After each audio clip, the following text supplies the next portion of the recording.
Hello and welcome to the Rangers News YouTube channel. My name is Cameron Willis and I'm here with none other than Jordan Carlisle on what is a disappointing afternoon for Rangers, where we dropped 2 points at Easter Road, came from behind initially to go in front, and then Hibs scored an equaliser and the rest is history. We dropped 2 points, a disappointing day in Edinburgh as a whole. What are your initial thoughts on it, John? Yeah, I think it's a difficult game, a hard one to get a handle on as well. I thought Rangers started really promisingly. I thought it was going to be a sign of a strong, composed away display. But obviously some poor defending, in a couple of ways at fault for the first goal. Then looked to try and get back in the game. Did well, I think they scored a good time.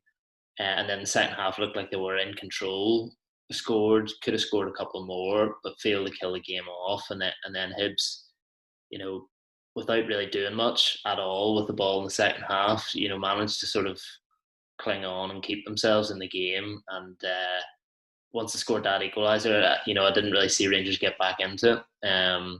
Just with the pattern of how things have gone over the last couple of years, it's just, Celtic maybe emerged from games like that with the 3 points and maybe get a bounce of the ball at the end, but it just hasn't happened for Rangers. So, 2 points dropped. It's not a huge disaster, but it's just again another missed opportunity to stretch the lead and have a bit of a psychological edge over Celtic, which is gone now. Mm-hmm.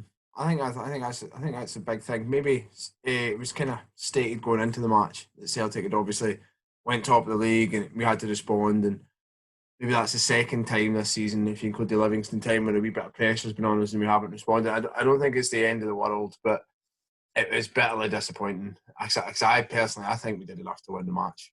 I think that the keeper had made 2 amazing saves, but I think even beyond that, and I'm not just talking about the double save for Arfield, he made a good save from Kent as well. But anyway, we'll go through the match kind of periodically. So that the first kind of 10 minutes or so, Rangers did well. I thought we were really, really slack. I thought, like, Stephen Davis in particular was really, really wasteful. I think the whole nobody kind of covered themselves in glory. And when Hibs eventually did score, I saw it coming. So obviously you have that initial first save from John McLaughlin, which was an absolutely amazing save.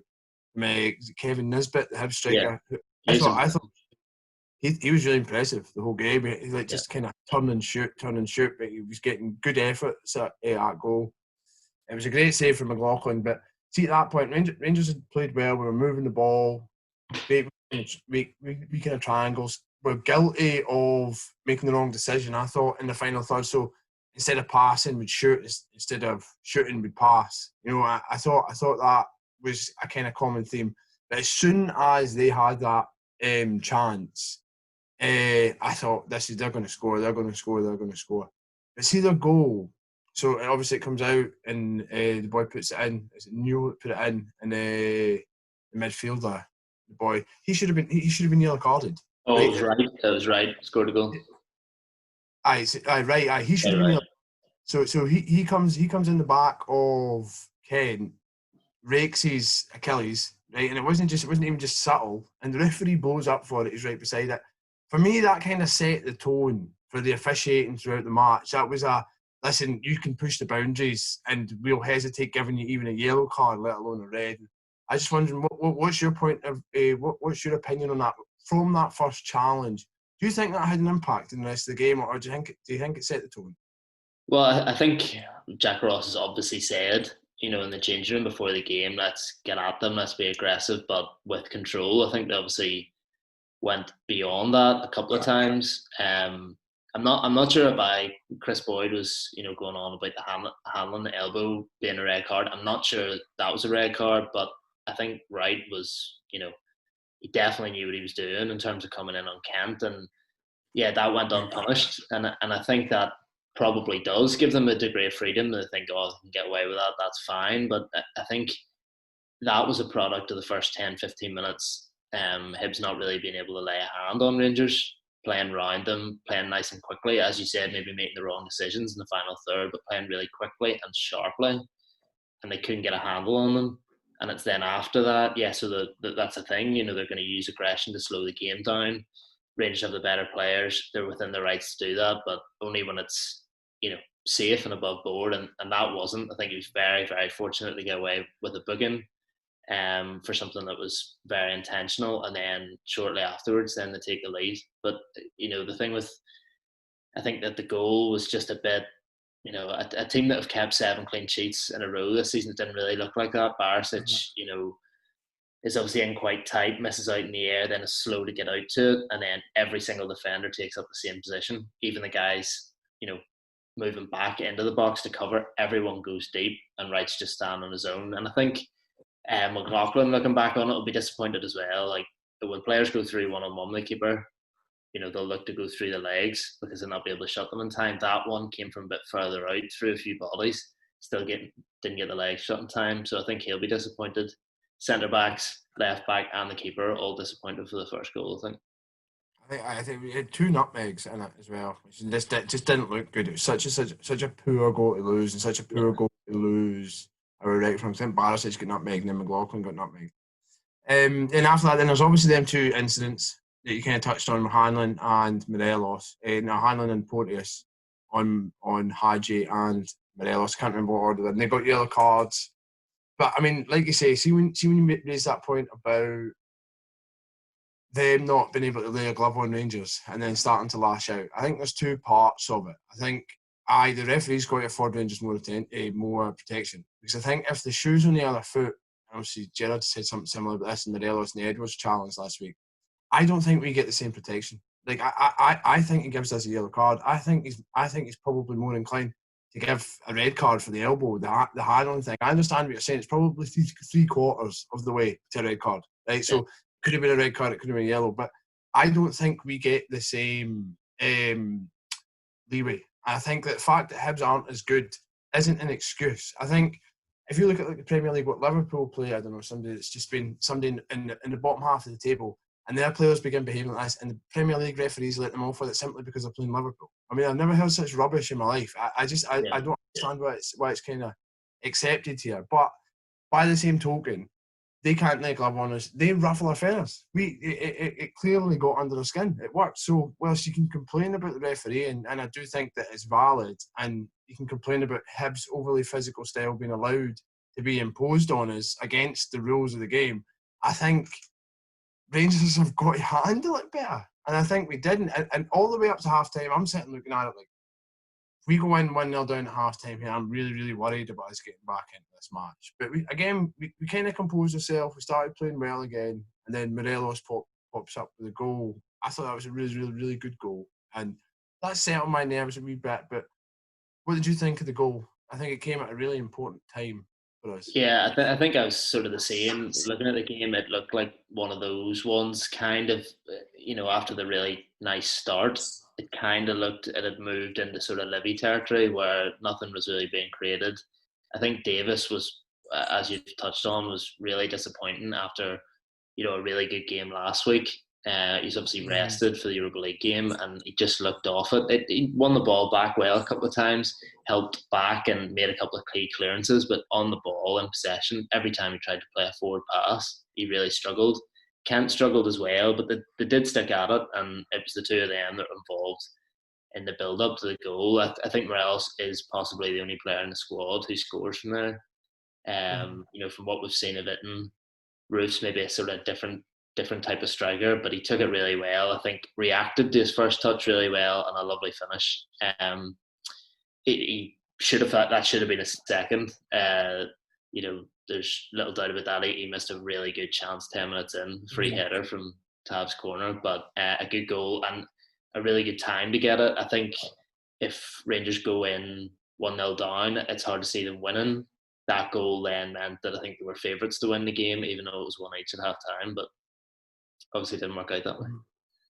I went into half time maybe a little bit renewed confidence, because it seriously was beginning. It kind of looked down the barrel of a gun at that point. We came out the second half, and I thought we started brilliant. Probably the best period of the game that we had. We looked all action. We were moving the ball superbly well, and then we got the goal. And what was a fine goal, great goal. The wee layoff from Hadji and the finish from Arfield. And at that point, it looked as if we could potentially hammer them. We were looking really, really good at that point, and I thought they took the goal really well. I thought Rangers thoroughly deserved it, and I think from there, what were you thinking? How did you think the game was going to go at that point? Well, it looked at that point, I think that was, Rangers were doing really well. I think 75-25 in terms of possession, and it was all going one way. I think the goal sort of epitomised what Rangers can be at their very best. Started with Tav down the right, really nice driven ball into the middle, lay off, real nice movement. And Porteous had no idea what way it was going. They really outfoxed the defence, and that was proper quality play. And after that, I couldn't believe that he took Hadji off.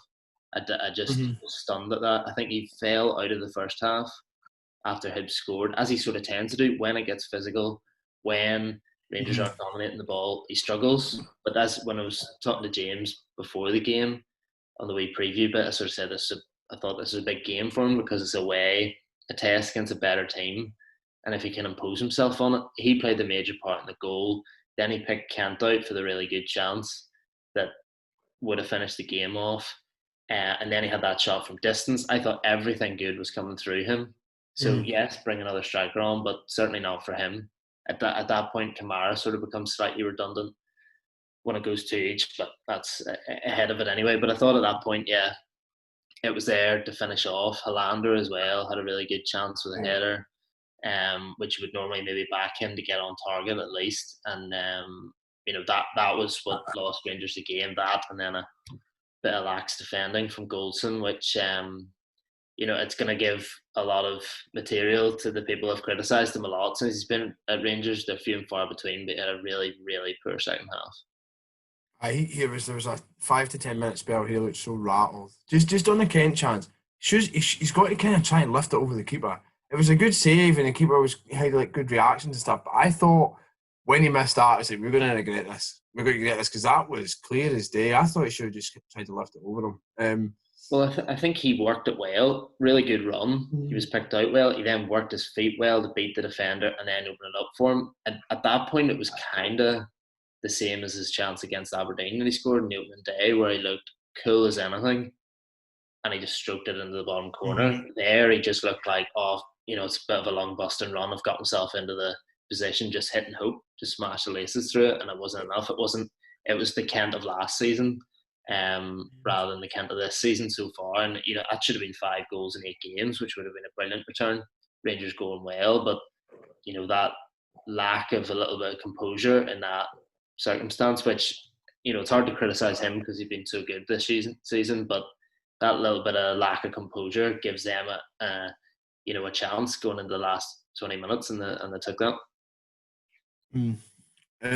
So the Hibs goal is obviously Goldson plays us into trouble, and he was looking rattled. I think the boy Nisbet gave him a kind of run around the entire game. He gave him a really, really tough game. Goldson didn't play well, but still, right, he's offside when the ball's played through to Martin Boyle.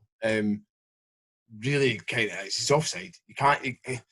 As frustrating as much of the Rangers' performance was, and we've ran through a few of the chances that we created, right? We're not even touched on the Scott Arfield one because it comes after the goal, but we created enough in that match to win it.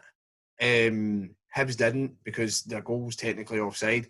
He's got both hands on the defender when it comes in as well, and I think as a commentary team in Sky Sports are like celebrating all this. I didn't think Hibs played that well.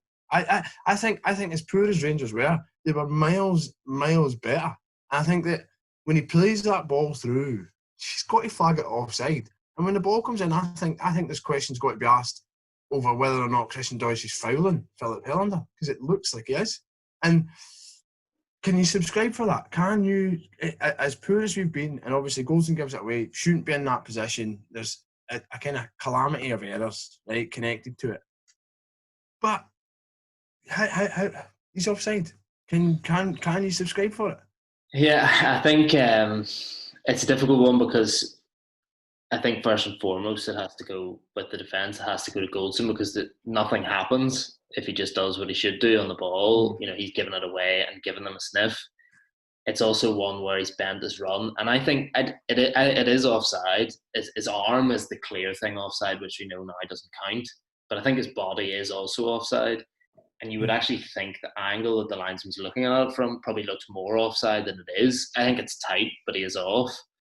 And it's one thing that didn't go Rangers' way because, if he puts the flag up there, then Goldson, shrugs his shoulders, gets over it, moves on. Instead, Rangers are pegged back, and then he has an awful 5 minutes, and it could have got even worse. But I would say I think Dodge did well. I think he just got up early. Yeah, his hands are on him, but I think he just did better than Hollander. Just anticipated the flight of the ball better than him. But yeah, I think it's more what should be looked at is the error in terms of possession, which is needless, and the offside. I think it is offside, but over the course of the season, when there is no VAR here, in England that quite easily is kept, because they're saying now these tight decisions, you don't flag and then you check it. In England, maybe the flag doesn't go up there either, but because of the technology, you're then saved and the right decision's reached. Here, that's not the case, and it's going to happen. It's going to happen either way across the season. But the key thing is not providing the chance for that to happen. And Porteous had a good chance before it, even though Hibs didn't have much, so the ball didn't really do very much with it in the second half. They still have two very good chances, one of which they took and scored. So I think fingers can be pointed to the officials and in terms of yellow cards, offsides, and things like that. But Rangers also have themselves to blame. Yep, no, I would agree with that. But I think we have to demand a higher level of officiating as well. And then probably the next biggest moment of the match is the Scott Arfield opportunity, which the first one I think is a great save. The second one's a good save as well, but he's got to just put his foot through it, man. He's got to just hammer it. He's kind of tried to side foot it, and I mean, kudos to him because he was getting in behind all game, and the team wasn't playing well. And I actually thought he had a decent game, but he obviously scored the second. But really, really disappointing that didn't hit the back of the net. Yeah, I think he's. I'm very reluctant when I see him playing in an advanced role. He went through a spell last season where he stuck with him in there, and he didn't really do very much today. He was very keen to pick up spaces in between the lines, made a lot of good runs, did well for second goal. I think he just wanted to control it and get something on target initially. He wasn't precise enough with it. When it comes back to him, I was just thinking, take it round him because his hand's already going up. The keeper's already committed. He's on the deck. Just take it round, walk it in. I thought he was going to do that, and he should have scored. I think the first one was a really good run, really good touch. You could demand more from a finish, but he's not a striker. When it comes back to him, he's got to score. He's got to take the keeper out of the equation. And then again, we're talking about some lapses in the game, but ultimately 3 points. So there's several occasions that Hollander, Kent, Arfield, 3 golden chances to win the game or to put it beyond any doubt, and one really bad mistake that's led to the goal. So I think, as you said, I think Rangers did enough to win the game in terms of general play and how they went about things, but just not finishing stuff off. I think whilst the officiating deserves to be looked at and discussed, I mean, there's nothing else you can really do. It's just you really have just kind of come to expect it, and it isn't just Rangers. Although against teams like this that impose these kinds of games, we've seen this story too many times. It just genuinely does feel as if they get so much leeway to behave like this in matches, and we don't get much protection from the referees. The players should understand that. You shouldn't let it get to their heads. Although they're professional footballers. If you're a professional footballer playing in any other league in the world and people are flying into you, raking your Achilles, putting elbows in your faces and stuff, you get protected by the referee. But here, it just doesn't seem to happen. But when you boil it down and you actually look at it, we should have won that match. Like, we had enough, and the only people that we can generally blame are ourselves because we should have scored the goals to win the match. And then it's just a case of complaining about the referee, as we seem to have done every single week so far this season, but one. You know what I mean? And now it looks like sour grapes, but it isn't, because I think we should. I think we can only blame ourselves. I think we should have won it, but at the same time, you can't subscribe for them not calling an offside goal. Although as close as it is, it's in the linesman's side. He should have got it right. He should have called it right. And the kind of the over physicality of Hibs being allowed to kind of be given free rein. I think it deserves to be looked at, but at the end of the day, Rangers did not convert the chances that they created, and I think that's an issue. So the thing is, that's another thing as well. See, when I seen the team sheet, it's basically the same team that we had last season, which was interesting because obviously I think Roof's now had that kind of calf injury or whatever, and for much of it, it felt a little bit like deja vu, like what we've seen in the second half of last season. So I'm going to ask you kind of the burning question: do questions still remain about the mentality of this team? And I know there's no sense in throwing the baby out the bathwater and panicking. There's a long way to go. I mean, we could beat Celtic in a fortnight or whatever, and then all is forgiven. But do we have it in us? Do we have the guts? When we're in situations like we were in today, because we're going to be in those situations again, do we have the guts to come through them? And I think there are still questions, and we just genuinely will not be answered until someone finally wins a trophy. By standing up to that pressure. I think today, you can argue that they were, 1-0 down, came back to 2-1, and that's actually a good show of character, which it is. But also, Hibs went ahead in the 22nd minute, and it took 20 minutes before Rangers did anything after that. They looked shell shocked. And I think it's difficult. Sometimes you get yourself in this spiral, and a lot of the players, as you say, in that team were the same. And if I think there's certain people, if you go 1-0 down, think about how you're going to solve it as soon as the ball goes in the net. And there's other people who think, here we go again. Now we're in this situation again. Oh, what if we drop points today? What if we do this? And then the pass is slack, the touch is slack, and it takes a while to recover. And I think Rangers have had so many instances over the last couple of years where with 10 minutes to go, they need a goal and it's not happened, or they've not even really looked like getting it. I think our field today was with 10 minutes to go. Then after that, nothing of any real note, even with 3 minutes added on. So, there's still questions. I think it's very hard without, being inside the changing room, knowing exactly how the players react before, after, during games, at half time, what sort of real characters are in there. But there's certainly questions, and the problem is, I think a lot of supporters get their hopes up on a weekly basis, every month, every time there's a new signing, and continually there's disappointment. Now today is not a disaster for Rangers in terms of the season. No way is it, but technically still top of the league. But it's there's a long way to go, but there's definitely still concern. so, what do you think the solution is? Yeah, I think they definitely need another player in the middle. I think you can tell that today. When it comes to the end and there's desperation, you're taking Glenn Kamara off to put 3 forwards on the pitch at the same time, 3 centre forwards on the pitch at the same time, just getting in each other's way. I thought that happened to Defoe. I think that's like basically summed up Defoe's performance. You say he took off Hadji, put Defoe, and Defoe just seemed to get in the way. It just seemed to me, Hadji, it's sort of largely irrelevant how he's playing sometimes anyway, because he is the most creative player in the team. But I also thought he was the best player in the second half, and he took him off, which I just do not understand. I think he's slow to make subs sometimes, and I think that was just the only, the worst player he could possibly take off for Defoe in that situation. I think they need a new midfielder, someone who's going to, instead of forcing Hollander or Goldson to step out, that's good every now and then. It gives you an extra man in terms of trying to initiate attacks, but they need someone who's going to be able to make those transitions from the middle forward in those games, not necessarily play in an advanced role. You maybe stick with the 2 if you need to cover the fullbacks, but someone who's prepared to get on the ball, drive forward, and then make stuff happen and sort of overload the final third. But I think at full strength, there's a Rebo in there, probably Jack, and then you've maybe better options off the bench. I think maybe the injuries played a role to play in dropping points today. Yeah, I think so. I think the Rangers have a stronger team if those guys are fit, but sometimes you're going to go through patches where you don't have anyone available. But Easter Road's a tough place to go as well. So doing stuff after the game when it's quite raw and it's just happened is difficult sometimes. But it's not disastrous. But again, there's concerns. Yep, no, I'd agree. So what we roll on this week to away in Holland, a tough match, but hopefully Rangers bounce back and we get back to winning ways.